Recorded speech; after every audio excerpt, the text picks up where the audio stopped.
Hi friends, welcome back. Sicario day of the Soldado. ఏం title bye, ఇది నోరే తిరగట్లేదు. అసలు ప్రాక్టీస్ చేయాల్సి వచ్చింది. ఏదో బూత్లా ఉంది అసలు. 2018లో వచ్చిన ఈ మూవీని ఇప్పుడు ప్రైమ్ వీడియోలో తెలుగులో కూడా స్ట్రీమ్ చేస్తున్నారు. డబ్బింగ్ బాగానే ఉంది. ఇది ఒక Hollywood action crime thriller film. 2015లో వచ్చిన షికారియో మూవీకి సీక్వెల్.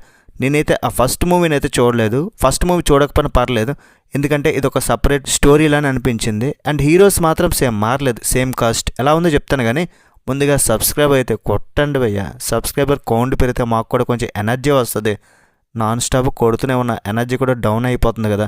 మీరు సబ్స్క్రైబ్ కొడితే ఎనర్జీ వస్తుంది మంచిగా. ఒక్కరోజుతో అయిపోయేది కాదు కదా. ముందుగా వీడియోకి ఒక లైక్ వేసుకుని కామెంట్ సెక్షన్లో హైప్ కూడా ఇచ్చేయండి. రివ్యూలోకి వెళ్ళిపోదాం. బేసిక్గా ప్లాట్ ఏంటంటే, అది అమెరికా మెక్సికన్ బార్డర్. అమెరికాలో ఉగ్రవాదులు అక్రమంగా ప్రవేశించి బాంబ్ బ్లాస్టులు చేస్తూ ఉంటారు. స్టార్టింగ్లో ఒక బాంబ్ బ్లాస్ట్ జరుగుద్ది, 15 మంది చనిపోతారు. వీళ్ళని అంతమొందించడానికి ఒక సిఐఏ ఏజెంట్ అయిన గ్రోవర్ని నియమిస్తారు. ఈ డ్రగ్ కార్టెల్ని ఇన్వెస్టిగేషన్ చేయడానికి తను ఇంకొక ఆపరేటర్ అలెగ్జాండ్రో గిల్లిక్ని నియమిస్తారు.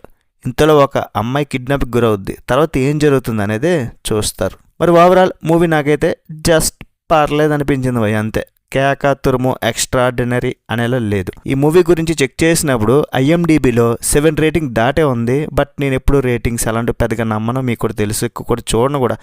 7 రేటింగ్ అంటే మాత్రం కొంచెం ఎక్కువే భయ్య.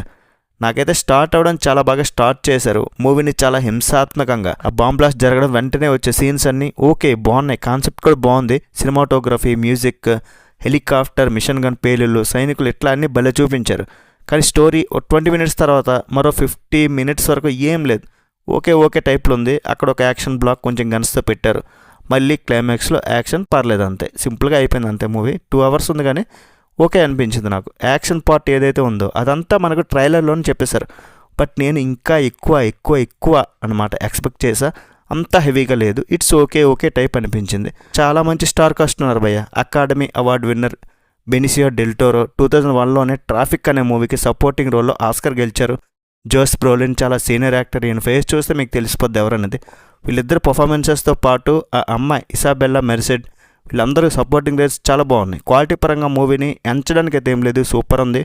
ఫైనల్లీ యాక్షన్ మూవీస్ అంటే కొంచెం ఇష్టం అయితే ఒకసారి ట్రై చేయొచ్చు. బట్ ఎక్కువ యాక్షన్ లేదు, అదే ప్రాబ్లం అన్నమాట. మరి ఓవరాల్ రేటింగ్ అంత ఇస్తున్నాడు మూవీకి 3/5. That's it guys. రివ్యూ నచ్చితే ఒక లైక్ వేసుకొని చాలా. నెక్స్ట్ వీడియో మళ్ళీ కలుద్దాం. Bye bye. జై హింద్ అండ్ గుడ్ నైట్.